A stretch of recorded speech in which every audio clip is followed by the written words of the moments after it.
Now to this story, first on Fox. The DOJ has indicted an alleged high-ranking Tren de Aragua member on terrorism charges. The first time the government is prosecuting using that against any member of the violent gang. Texas congressional candidate Mayra Flores joins me now. And this is pretty big, Mayra. How vital is this terrorist designation to making sure we can put away these gang leaders for life?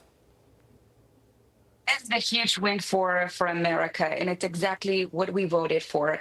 We voted for a safer country, and this administration is doing exactly that. They're cleaning the mess that the Biden administration did in 4 years. They allowed millions of people to cross illegally into our country, including gang members and terrorists. And to see Democrats travel to El Salvador and fight to bring back MS-13 gang members, it's something that I didn't see coming.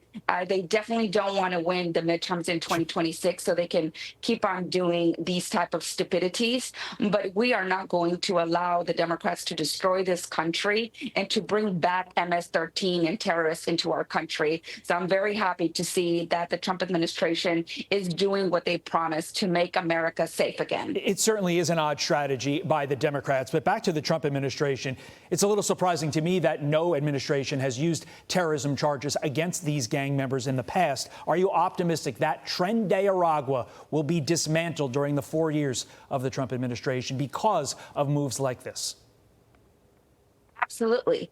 And that's what needed to be done. That's exactly what they are, terrorists. They terrorize the people in South America. They terrorize the people in Latin America. They terrorized Americans as well. That's what they are, terrorists. And I hope that soon we will see also the cartels in Mexico be also assigned as terrorists, because that's exactly what they are. We need to remove them, not just from our country, but we need to remove them from this planet. They need to be eradicated. They have the people just here, southern border, terrorized, and they have a huge impact here in South Texas as well. So it's important that we also eradicate the Mexican cartel as well. Meantime, the White House filing federal charges against an illegal migrant who killed 2 teens in a horrific drunk driving crash in California, but was set to be released more than 6 years early. The fathers of those teens spoke to our own Bill Malugin. Listen to this.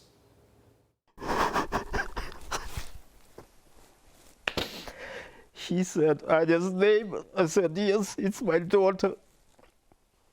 My wife came downstairs and she was screaming and crying. She said, no, no, no, no. 2 years and for killing 2 kids and being drunk and being here like illegally in the country and everything. It's like, I don't know how it could happen.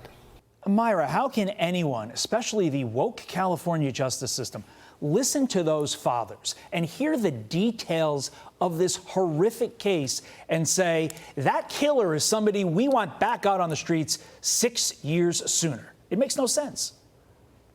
It makes no sense. They've lost common sense. They don't care about American parents. They don't care about the safety of the American people. And we're seeing that every single day. I can't imagine what these parents are going through. And anyone, I don't care what your status is, it should be held accountable and should be in prison for something like this, especially if you don't belong in our country. You either go to prison or you're sent back. And this individual needs to be sent to El Salvador and put in prison there for life. Anyone that comes illegally to our country to commit these types of crimes and hurt our children should be held accountable and given life. No more opportunities to these type of people. It goes back to this one notion. It seems like so many on the left favor the criminal and want to make sure he or she is taken care of because of the system. And when you hear those fathers, as a father myself, thinking about what would happen if my daughter was in that situation, it doesn't make sense. And it is so frustrating that we have any Americans who share that mindset, but clearly we do.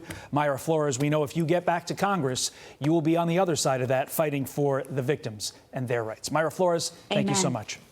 I'm Steve Doocy. I'm Brian Kilmeade. And I'm Ainsley Earhart. And click here to subscribe to the Fox News YouTube page to catch our hottest interviews and most compelling analysis.